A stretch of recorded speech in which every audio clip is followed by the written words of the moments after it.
The lamp gutters.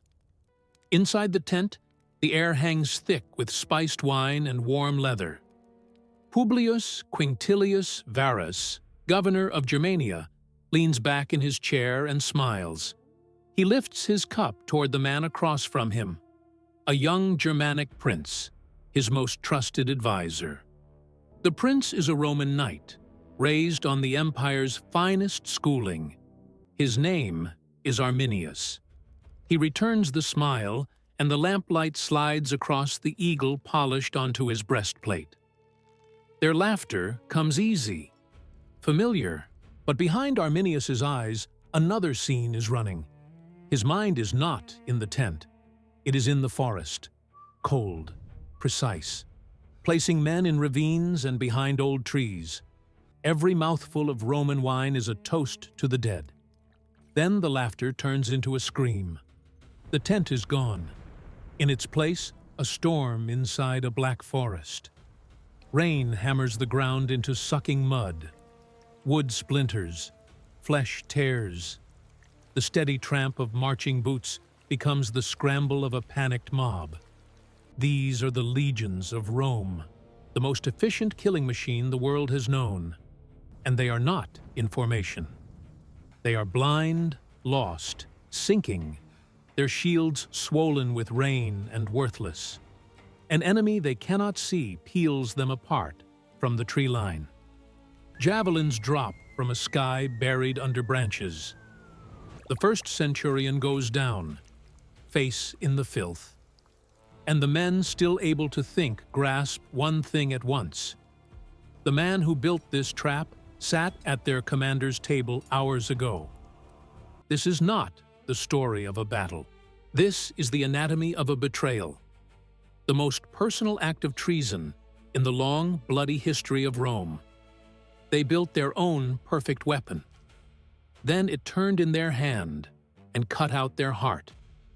Rome took a barbarian prince, gave him their language, their tactics, their citizenship, their trust. He gave them back 3 days of slaughter so total it would haunt the empire for centuries.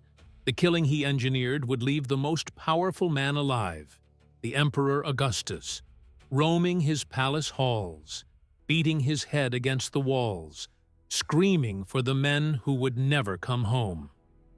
Tell us which city and country you're watching from in the comments below. Take a moment to subscribe and join us on this journey into the abyss. You're watching Ancestral, the best dark history channel in the world. Rome's greatest weapon against Germania came wrapped in fine wool, not iron. It was a boy. 2 boys, actually. Both sons of Segamer, chieftain of the Cherusci, carried into the eternal city without a single chain on them. They were hostages. That was the polite word. A promise that their father would stay in line. But Rome had a grander name for it. They were an investment. The boys, Arminius and his brother Flavus, came from the dark forests and flooded marshes between the Weser and the Elbe. It was a land the Romans could barely map. Tacitus later described it with a shudder. Bristling with woods or foul with swamps, wet with rain toward Gaul, whipped by wind toward the open north. No cities, no roads worth the name. Villages scattered wherever a spring ran clear. In winter, the ground froze hard enough to march an army over the rivers themselves. Then Rome dropped these 2 boys into the center of everything. This was the age of Augustus, when the city was being rebuilt in marble and the population had swelled past 1 million souls. Aqueducts cut across the sky. The Forum churned with more faces than either boy had seen in a lifetime. Merchants shouted in a dozen tongues. Slaves hauled water. Litters carried senators over streets that never went quiet. At night, the wagons rolled in with grain, wheels grinding on stone, because Caesar had banned them from the daylight hours to keep the crowds moving. No cell, no shackles, a school. This was the Roman method. the gilded cage. They knew a conquered mind outlasted 1,000 broken bodies. It was the same logic that had held boy kings from Numidia, Thrace, and Judea inside Roman walls, learning to love the hand that gripped them. Augustus kept a whole household of such children, princes raised beside his own grandsons, so that when they went home, they would rule as Rome's men. Juba of Numidia had been one. He grew up to be the most learned king of his age, writing books in Greek, and he never lifted a hand against Rome again. That was the outcome Augustus expected from every hostage boy. The two Cheruscans got the education of senators' sons. They learned Latin until the Germanic edge dropped out of their voices, their tongues shaping the elegant cruelties of the language. They studied rhetoric, the craft of bending a crowd or condemning a man with words alone. They read the Greek philosophers. They read the Roman poets. They learned law, that tangle of contracts and statutes that held an empire together. And they learned war. Not the tribal raid for cattle and pride. War as a science, logistics, siegecraft, the geometry of a battlefield, the mind of a disciplined infantry line. Layer by layer, Rome peeled away who they had been and rebuilt them in its own shape. Arminius took to it, not just a student, a prodigy. He swallowed every lesson with a cold, steady intelligence that should have frightened someone. Velleius Paterculus, a man who had served on the German frontier and known these people firsthand, described him in a single loaded line. A young man of noble birth, brave in action, quick in mind, with an intelligence far beyond a barbarian's. Velleius meant it as praise. He did not yet grasp what it foretold. They gave Arminius Roman citizenship, a privilege that lifted him above millions inside the empire's borders. Then they raised him again to the rank of equus, a knight of Rome. He was no longer a barbarian hostage. He was a Roman officer. And Rome handed him a command, an auxiliary cohort, cavalry drawn from his own people, the Germans. These were the men Rome trusted with its flanks, the scouts and skirmishers who rode ahead of the marching column. Arminius led them, and he led them well. He bled for the eagle. Between AD 6 and AD 9, the empire was tearing itself apart, putting down a revolt in Pannonia and Dalmatia, the hardest war Rome had fought since Hannibal, some said. Augustus threw 15 legions at it. Arminius was there, riding beside the very legions he would one day march into a slaughter. He sat in the strategy tents with Roman legates. He ate their food. He drank their wine. He learned how they thought. He learned what made them strong. He watched a legion hold its line against 3 times its number, a wall of locked shields and short stabbing swords that would not break on open ground. The gladius was made for the close kill, a thrust to the belly under the shield rim, and a Roman line could grind through a horde like a mill through grain. He watched the engineers throw up a fortified camp in hostile wilderness in a handful of hours, the palisade stakes each man carried on the march, driven into fresh-dug earth by dusk. He watched the supply trains, the endless wagons and mules that let the army push deep into enemy land without starving. He studied all of it, not with an ally's admiration, with a hunter's patience. He was hunting for the seams, and he found them. He saw the arrogance baked into the officer class, that unshakable belief that no barbarian could ever outthink a Roman. He saw how the whole machine leaned on its supply lines, and he saw their fear of broken ground. A legion on a flat plain was a masterpiece. In a dense forest, in a tight ravine, it became something else. A long, helpless snake of men waiting to be chopped apart. He locked every observation away in the quiet vault of his mind. understand what these legions meant to Rome. Each one was a small nation, around 5,000 men. The 17th, the 18th, the 19th. Their eagles were not decorations. They were made of silver and gold, carried by a chosen man, and they were sacred. A legion that lost its eagle lost its soul, and Rome would move heaven and earth to get it back. Decades later, generals were still hunting the German forests for those 3 lost birds. To hold 3 legions in your hand and know you meant to feed them to the trees, a man would need nerve carved from stone. Arminius had it. After years of loyal service, the Roman knight went home. Arminius returned to Germania around AD 7 or 8, not as a conquering general, but as an aide to the new governor, Publius Quinctilius Varus. Varus was not a nobody. He had married into the imperial family, taking a grandniece of Augustus as his wife.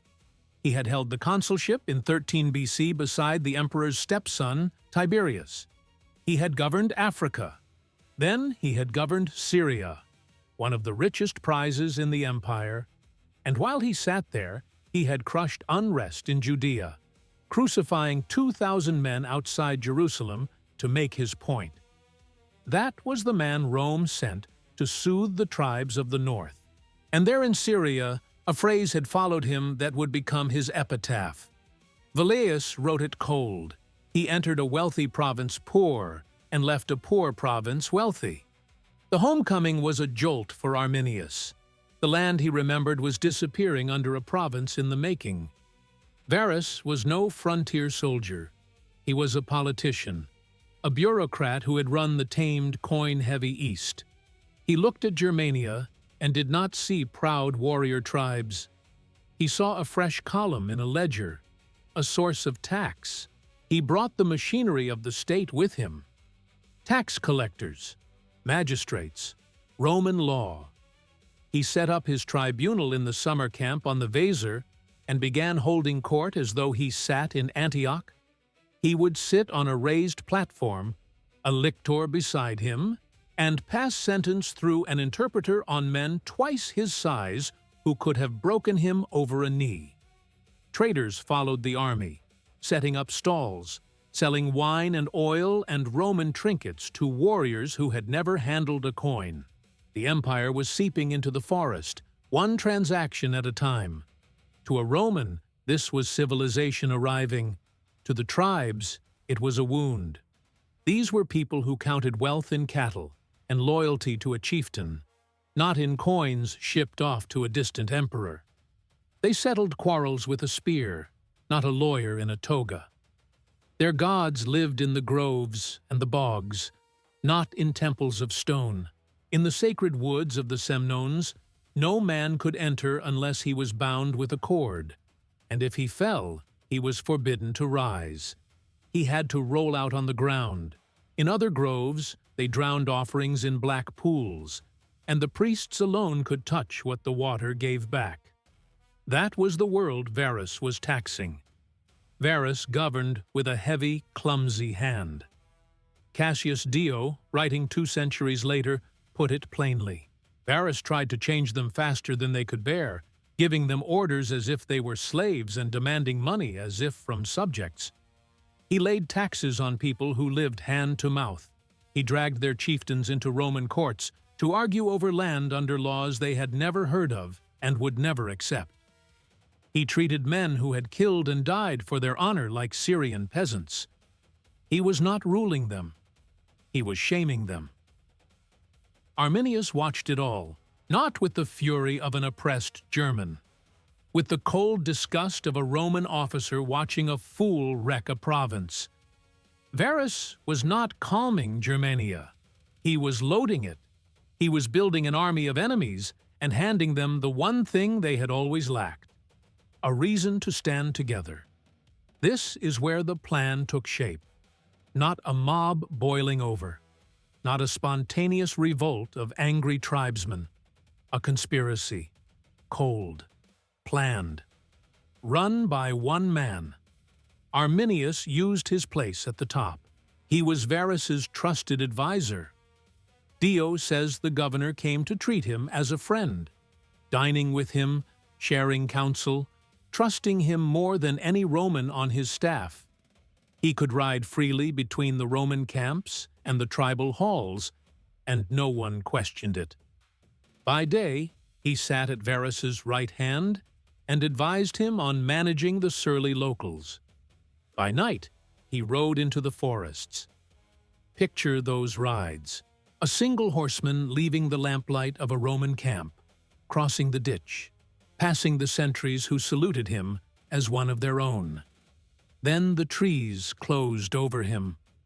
The smell shifted from wood smoke and leather to wet moss and rotting leaves. Somewhere ahead, a longhouse where chieftains waited around a fire, the smoke curling up through a hole in the thatch, cups of barley beer passing hand to hand. He met with the chiefs of the Cherusci, the Marsi, the Bructeri, the Chauci, the Sicambri, tribes that had spent generations killing each other over pastures and grudges. And Arminius used the very rhetoric Rome had drilled into him to forge one weapon from all their hatred. He spoke of the tax collectors' greed, of the shame of the Roman courts, of the 2,000 crosses outside Jerusalem, if word of them had reached the north, of what waited for their children if nothing changed, a life as slaves in their own land. He told them the only path out was to bury their old feuds and strike together. Once, hard. He was the perfect conspirator. His Roman knighthood was his armor. No one looked twice at him. He was the empire's proudest success. One of the men who joined him was Segimundus, a young priest of the imperial cult at the altar in Cologne. His task was to lead worship of Rome and its emperor at the great sanctuary the empire had raised among the Ubii. He tore off the sacred fillets he wore as a priest and fled to Arminius. The man who tended Rome's altar in Germania had turned against it. That told Arminius how deep the rot ran. There was also Inguiomerus, an older chief, Arminius's own uncle, a man the Romans respected and courted. His weight behind the plot lent it the authority of gray hair.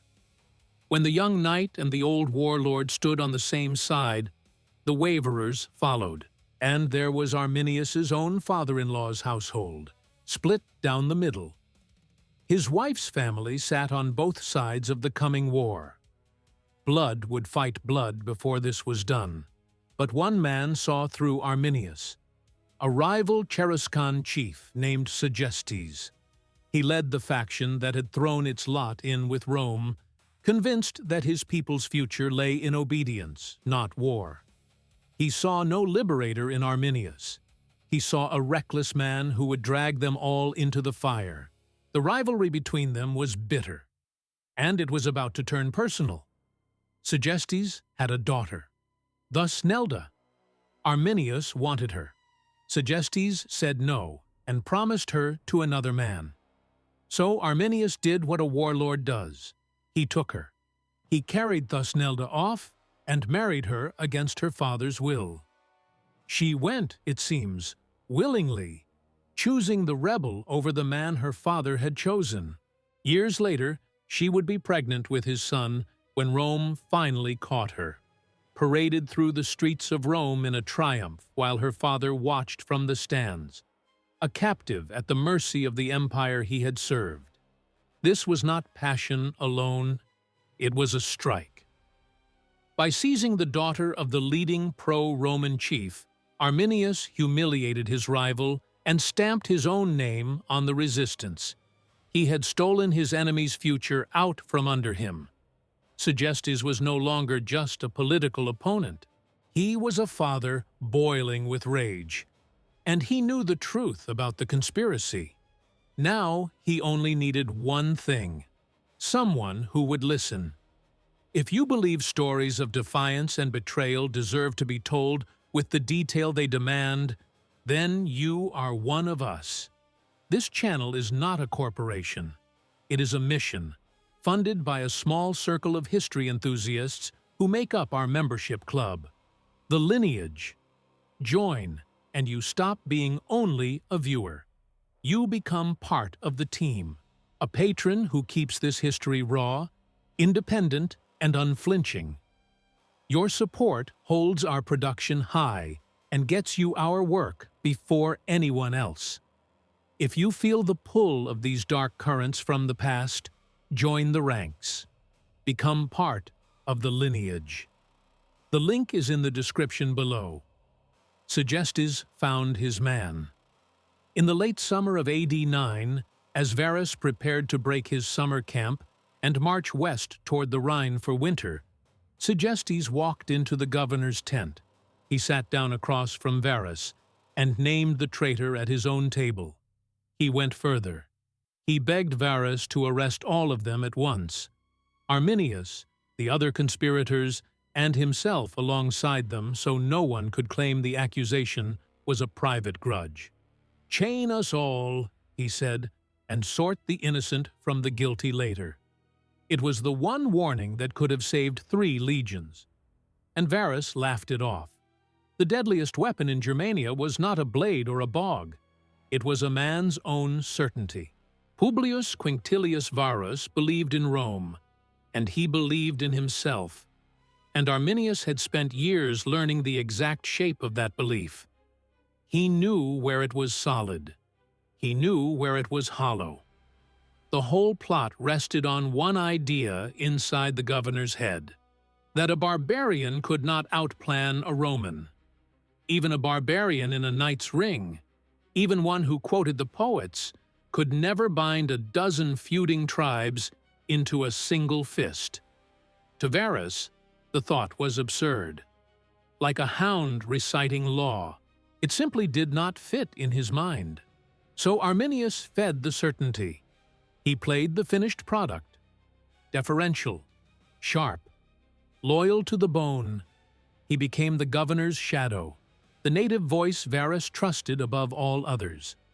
They dined together most nights, cups of Falernian wine passing between them, while Arminius explained the German soul. He spoke of the petty feuds, the old blood debts, the superstitions of men who feared the groves. He painted his people as a broken rabble, too busy hating each other to ever unite. And with every word, he made Varus feel like the wise proconsul who finally understood the savages he had come to tame. Each conversation was a small dose of poison. Each piece of counsel pulled the governor closer, until he saw Arminius not as an ally, but as an extension of his own hand. The timing was chosen with care. Rome was distracted. Augustus was past 70. His stepson Tiberius, the sharpest general in the empire, was hundreds of miles away in the Balkans, grinding out the last of the Pannonian revolt. That war had bled the treasury so far that Augustus had freed and armed slaves to fill the ranks, something Rome had not done since Hannibal camped outside the gates. There was no reserve to spare for the north, and the north looked safe. Drusus had crossed the Rhine and reached the Elbe 2 decades before. Tiberius had marched through the same country. The tribes had bowed, taken Roman goods, sent their sons to Rome. Germania looked conquered. Coins were struck. Roads were surveyed. A town was rising at Waldgirmis with a forum and a gilded statue of the emperor on horseback, the first Roman city planted east of the Rhine. That illusion of peace was Arminius's greatest cover. Late summer, AD 9. The legions were folding up their tents on the Weser, preparing the long march back to winter quarters near the Rhine. Routine, boring. The kind of march a soldier makes half asleep. Varus had spent the season doing what he did best: holding court, hearing petitions, collecting revenue, treating a war zone like a settled province. Then a Cheruscan chief shoved past the guards at the governor's tent. His eyes were wild. It was Segestes. He threw himself down in front of Varus and forgot every rule of the court. The Latin poured out of him, fast and cracking. Arminius was a traitor. A rebellion was days away, maybe hours. He named the other men, chiefs of the Marsi, chiefs of the Bructeri, secret oaths sworn in the forest, weapons hidden in the villages. Then came his last card. "Arrest him," Segestes begged. One shaking finger pointed at Arminius, who stood calm at the governor's side. "Arrest all of them. Arrest me too. Chain us together until you learn the truth. If I lie, my own life is yours. Everything balanced here. 20,000 lives on a scale." Segestes was offering his own body as proof. Varus heard the whole frantic speech. He looked at the sweating, desperate face of the older man. Then he turned to Arminius, and he saw a knight of Rome, a friend, a man of letters. In Segestes, he saw only a bitter father. Everyone knew Arminius had carried off the man's daughter. So, this was no warning of treason. This was a domestic quarrel dressed up as an alarm. A father-in-law trying to weaponize the Roman state against the son-in-law he despised. Varus did not even get angry. He laughed. One short, dismissive sound. That sound killed 3 legions. He waved Segestes off like a fly and told him to take his family troubles elsewhere. Arminius did not blink. Not a twitch. He stood there, the loyal servant, watching his enemy's last throw of the dice roll off the table. Velleius Paterculus, who lived through the age and served on this very frontier, wrote that the ruin owed as much to Varus's blindness as to any German cunning. "Fate blocks the counsel of the man it means to destroy," he said, "and makes what happens seem deserved." Varus had every warning a man could ask for. He filed them under nuisance. He was, Velleius sneered, a man more used to the quiet of a camp than the work of war. The bait was ready. Now it only had to be swallowed. A few days later, as the column began to grind west, a rider came in. One of Arminius's own men. A small tribe far to the north had risen up, he reported. A minor thing, but an unpunished revolt spreads, and the province had to stay quiet. Arminius stood over the campaign map and backed the story. A short detour, he said. A show of force. March through the rebels' land, burn a few villages, and rejoin the main road in a matter of days. He drew the route with a finger. The revolt was a fiction. There was no uprising, only the report of one, planted by the man Varus trusted most. It was a lure with no barb showing, and the governor bit down on it whole. It meant leaving the paved military highway along the Lippe. It meant cutting through wild country the Germans called the Teutoburgiensis Saltus, the Teutoburg Forest. This was no gentle woodland. It was old, tangled country. Dark trees crowded together. Peat bogs waited under skins of moss, ready to swallow a man to the waist. Ravines cut deep and hidden between the ridges. In places the canopy shut out the sky, and the ground never fully dried. The paths were threads of mud and root, barely wide enough for one cart. Between the wooded slope of the Kalkriese hill and the great bog to the north lay a corridor of firm ground only a few hundred paces across. To pass, an army had to squeeze into it. Arminius knew the exact width of that gap. It was the exact terrain where a legion's gifts turned to nothing. No room for formation, no clear line of sight, no wall of shields when the men marched single file. No trained commander would take a legion in column through such a place. But Varus was not a soldier. He was an administrator with a map and a friend at his elbow. The detour looked tidy, efficient. He gave the word. 3 legions turned off the safe road. The 17th, the 18th, the 19th. With them, 6 auxiliary cohorts and 3 squadrons of cavalry. These were seasoned units, some of them raised more than 60 years before under the dictator himself, numbered forever, never to be raised again after this day. No later Roman legion ever again carried the numbers 17, 18, or 19. The army was too ashamed to speak them. Behind the ranks trailed the tale of an army grown fat and slow through a summer of peace. Wagons of grain and loot, pack mules, camp servants, merchants who had followed the standards to sell wine and trinkets, and women and children, the families of soldiers, riding along as though the march were a procession through a friendly land. That last detail mattered. An army braced for battle does not drag its wives and its wine carts into the woods. Varus marched as a man who feared nothing, and Arminius had built that fearlessness word by word across 100 shared dinners. The column stretched more than 9 miles.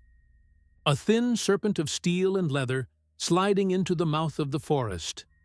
As the rear ranks passed under the trees, the sky bruised to a sick gray. The air went still and heavy. Then the rain came.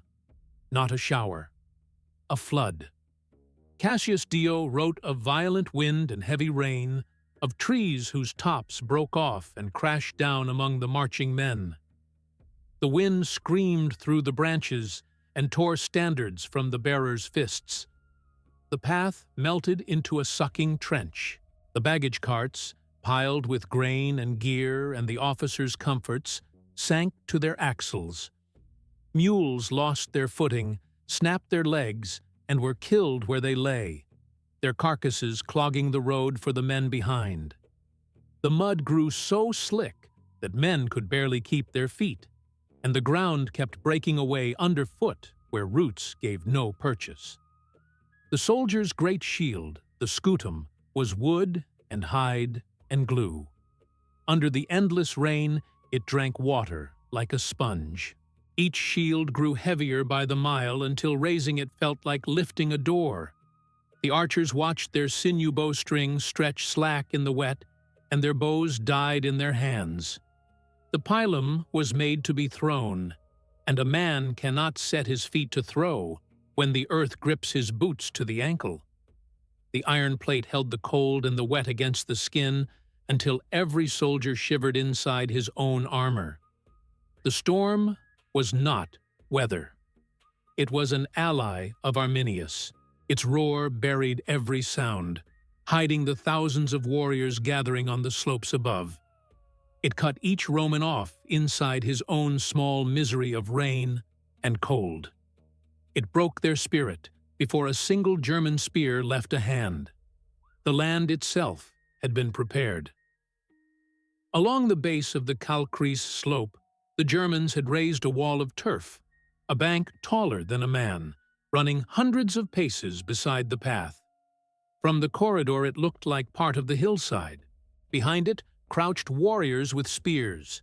In front of it, the ground pinched to a killing lane, bog on one side, wall on the other. Arminius had read Roman engineering in the camps of his youth. Now he turned that knowledge back on its teachers, building the trap the way a Roman builds a rampart. Hour after hour, they slogged forward. The 9-mile line lost all order, thinning and clotting, men fighting the mud more than any enemy. Centurions bellowed commands that the wind ate whole. Soldiers went down in the muck and clawed their way up under waterlogged shields and iron plate. They were exhausted. They were blind, and they were exactly where Arminius wanted them. Somewhere in that column rode the camp prefect Lucius Aegius, a soldier who would fight to the last and earn a clean name in his death. Somewhere rode the other prefect, Suetonius, who would break and beg for his life. Somewhere rode Valla Pneumonius, commander of the cavalry. a man whose name was about to become a byword for cowardice. And near the center rode Varus himself, dry under his cloak, still certain the worst thing about this day was the weather. Behind the column, unseen, the whole province was coming apart. Through the summer, Varus had scattered small detachments to guard roads, escort grain, garrison the new settlements. Those men had asked the friendly local chiefs for guides and protection. They got them. Then, at the hour Arminius had fixed, the guides turned on the guided and cut them down at the fords and in the fields. The rebellion did not begin in the forest. It began everywhere at once, on a single day, by a single command. That was the mind Varus had called a fractured rabble. At the height of the chaos, a horseman worked his way up the struggling column to the governor. It was Arminius. His face wore a look of worry. The local tribes who had promised support, he said, had failed to appear. He asked leave to ride ahead with his German cavalry, to scout the trail and rally those missing allies. A reasonable request from a loyal officer. Varus, soaked and half-blind with rain, barely turned his head. He trusted the man. He nodded. He gave the order. Arminius thanked him. He wheeled his horse, called to his riders, and they spurred off the broken track into the green dark of the trees. His brother Flavus was not among them. Flavus had stayed loyal to Rome, and he would serve the eagle for the rest of his life, losing an eye in its wars. Two sons of Segimer, raised in the same city under the same masters, now on opposite sides of the same forest. Years later, they would meet across a river and shout at each other until the water carried their voices away.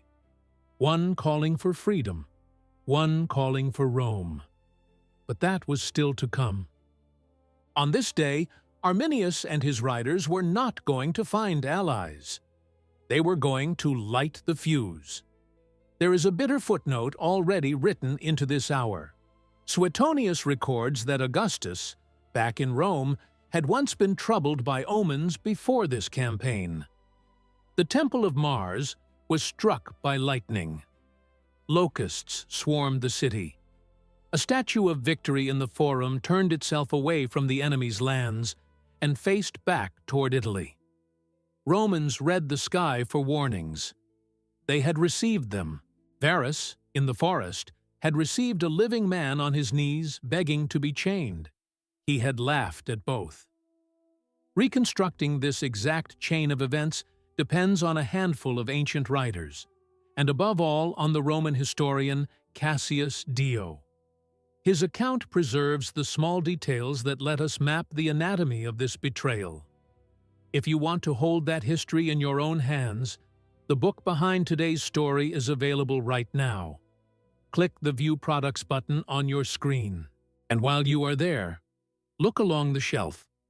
We have gathered a set of dark relics and memorabilia made to pull these ancient wars off the page and into your room.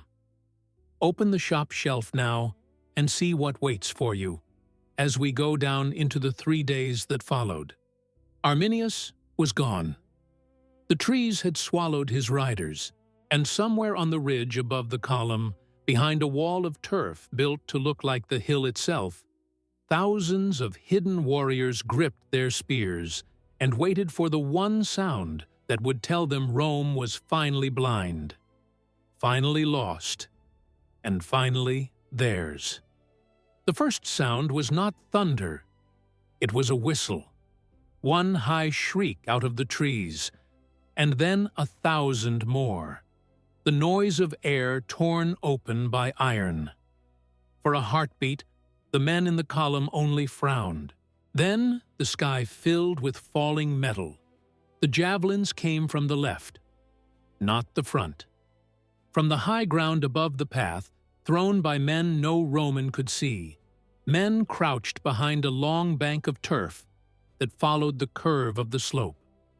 A wall raised in secret weeks before this hour. The frama, the German spear, carried a short, narrow head made to punch and to throw. They went through wet cloaks and into the soft flesh underneath. They punched through shields grown too heavy to raise. Soldiers dropped, and the panicked ranks behind ground their bodies into the mud. Centurions screamed for order. Form ranks, testudo, lock shields. But there was no room to form anything. The path was a river of muck, jammed with dying mules and toppled carts. Bog on the right. A wooded hill full of ghosts on the left. 9 miles of shooting gallery, and nowhere to hide. They could not charge the slope. They could not build a line. They could only die on their feet, sliding in blood, crushed against the wheels of their own baggage. The warriors on the rampart threw, then slipped back into the trees to grab fresh spears, while others took their place. It never stopped. It was not a battle. It was a machine. Cold Roman engineering aimed back at Rome, worked by men with the patience of wolves. The finest army on earth had become a column of meat on a butcher's table. Cassius Dio described the horror of the tangle.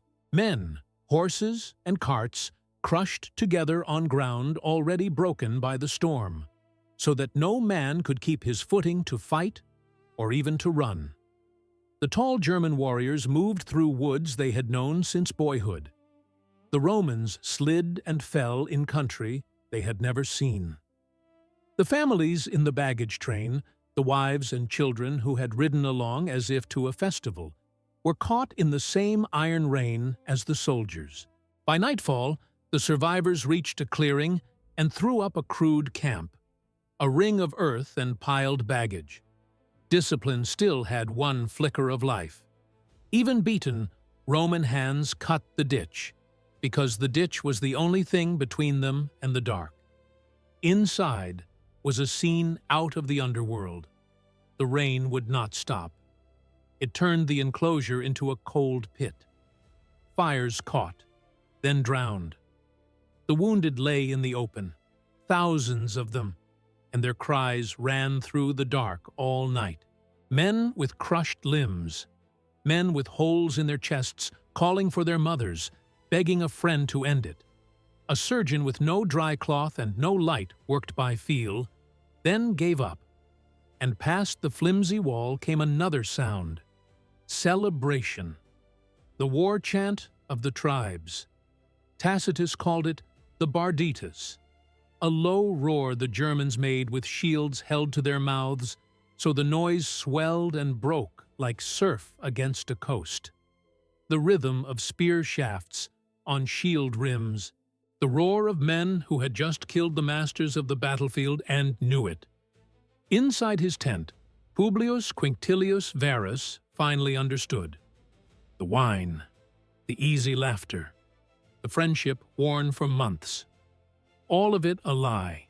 Every kind word had been a stone in the wall of his tomb. He had not lost to a barbarian.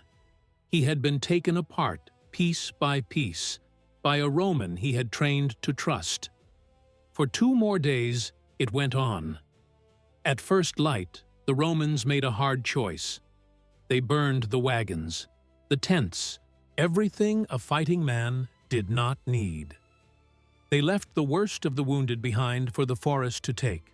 One goal remained: reach the fort at Aliso on the Lippe, and behind it, the Rhine. They formed up what was left and began a death march. The first stretch went better. Dio says they broke into more open ground, and even bought back a little order, moving in something like formation again. Hope flickered. Then the trees closed in, and the path pinched down, and the killing resumed. The forest gave, then took. That was the design, because Arminius was not done. He did not want them dead in one place. He wanted them bled out, mile by mile, across ground he had chosen. He herded the breaking legions deeper into his own country. Every clearing hid a fresh ambush. Every stream became a killing ground. Now the warriors did not only throw from a distance. They burst from the trees, struck, and were gone before a shield could turn.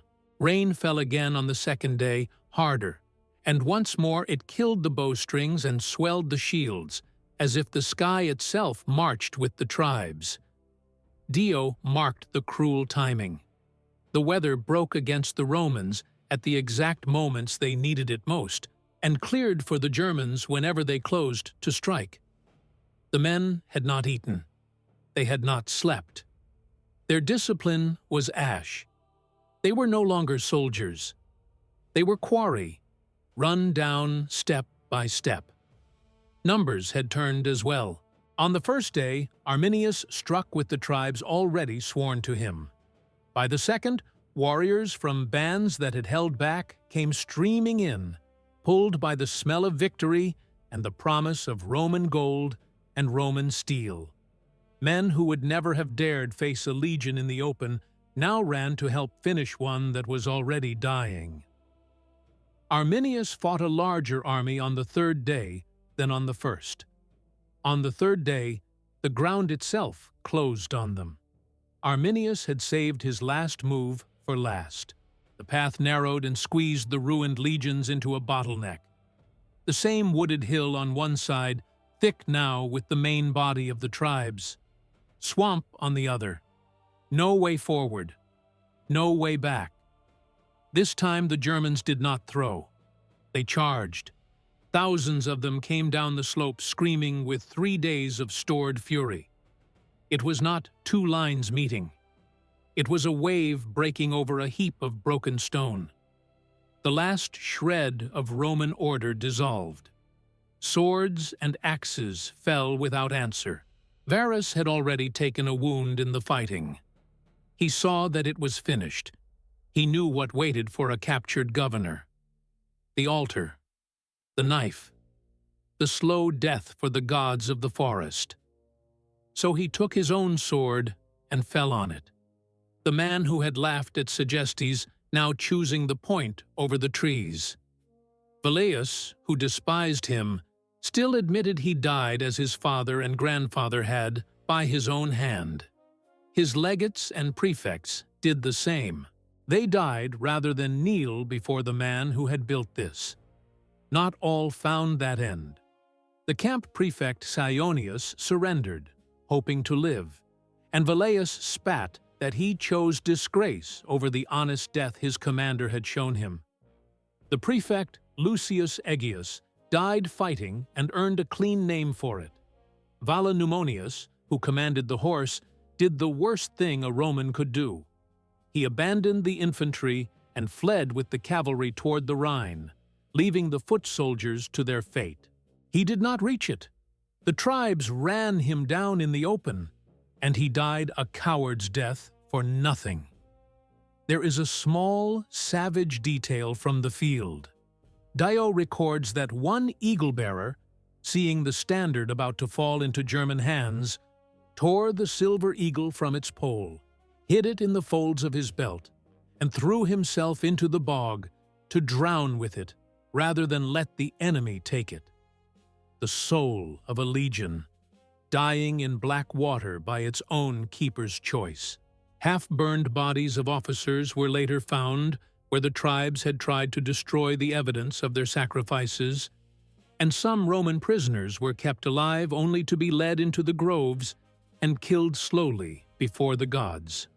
Some Romans never reached the third day, and a few outlived the whole disaster.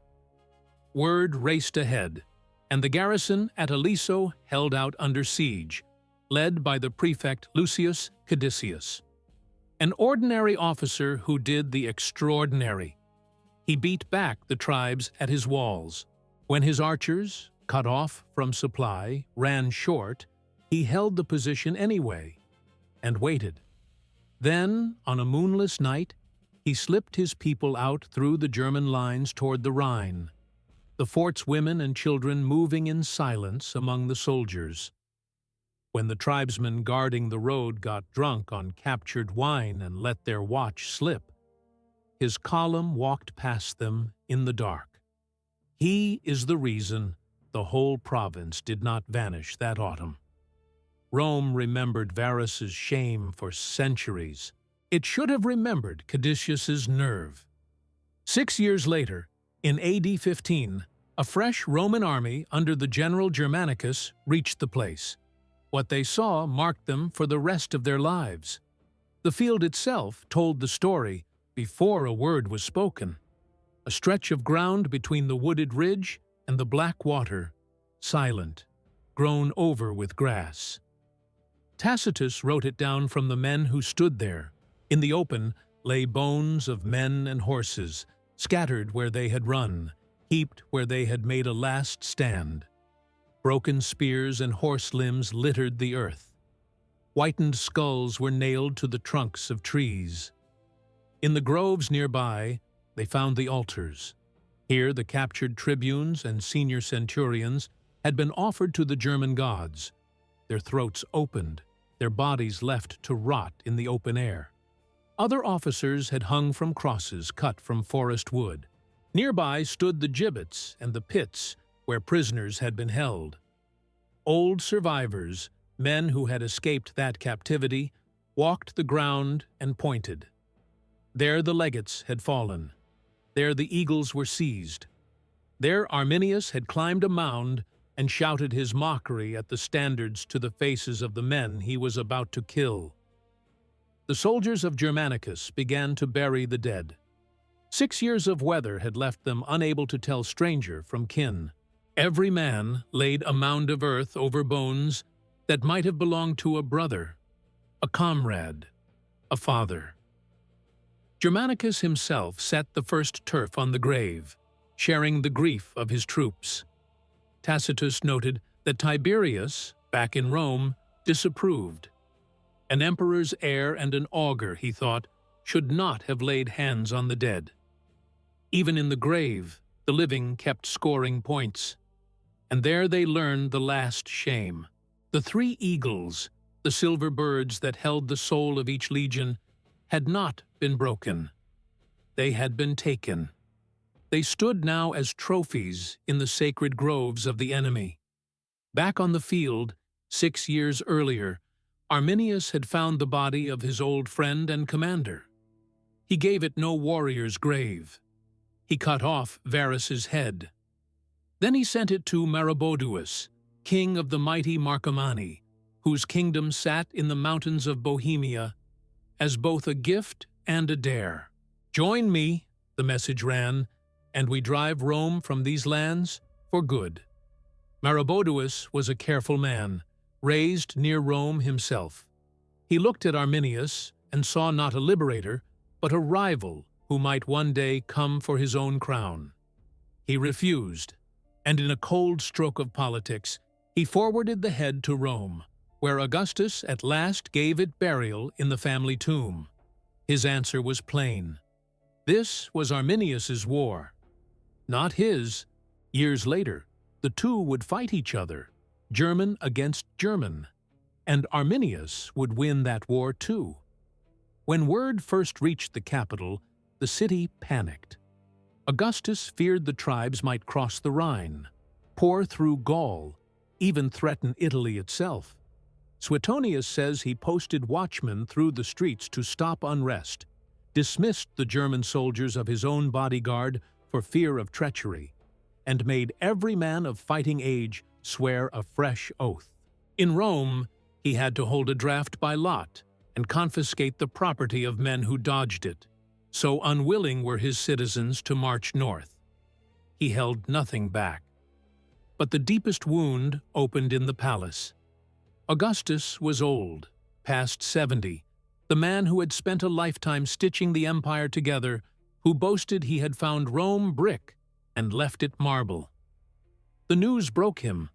Suetonius wrote that for months he would not cut his hair or trim his beard. He let himself go. He wandered the halls in a daze. He beat his head against the doorposts and cried the same words, again and again, a plea flung at a dead man. Quintili ver, legiones rede. Quinctilius Varus, give me back my legions. Every year after, Suetonius adds, He kept the day of the defeat as a day of grief for the rest of his life. The numbers of the lost were struck from the army rolls. The 17th, the 18th, the 19th, never raised again, never used again. A cursed silence that held for 400 years, until the Western Empire itself was ash. Rome came back. It sent Germanicus across the Rhine with 8 legions to burn the tribes, and he tore back 2 of the 3 eagles, one recovered from the Marsi, one dragged out of a bog from the Bructeri. The third would not come home until decades later, under the Emperor Claudius. Rome shed German blood for German blood in torrents. But it never again tried to make Germania a province. The dream died in the mud and rain of the Teutoburg Forest. The Rhine became the border, a blood-marked line between the Roman world and the dark that had swallowed 3 of its legions whole. That frontier, drawn in a single autumn, would divide the Latin south from the Germanic north for the next 2,000 years. As for Arminius, freedom did not save him. He beat Maroboduus and drove him into exile inside the empire he had once defied. He fought Germanicus to a bloody standstill across 2 brutal campaigns. He took Segesti's daughter, Thusnelda, then lost her when her own father handed her back to Rome, pregnant with Arminius's child. She was led through the streets of Rome in Germanicus's triumph, while her father sat among the seats of honor and watched. Her son, born in captivity and named Thumelicus, grew up on Roman soil and then vanished from every record. Arminius never once saw the boy. Then his own people turned on him. Kinsmen who feared he meant to make himself a king cut him down around the year 21. He was 37. Tacitus, a Roman writing a century later with the eagles long recovered and the man long dead, gave him the epitaph no Roman ever intended to grant an enemy. He was, beyond doubt, the liberator of Germania, not a chief who fought Rome in its weakness, but one who struck it at the peak of its power and won. The tribes were still singing of him in their halls, Tacitus wrote, long after the marble emperors had crumbled into dust. Thank you for staying to the very end. Your attention is the fuel that keeps this channel alive. If this story moved you, subscribe to Ancestral, hit like, and send it to one person who needs to hear it. You've just watched another premium documentary by Ancestral, your ultimate history hub on YouTube. And the story does not stop here. Another video is opening on your screen right now. Click it. Keep walking into the past. It is waiting for you.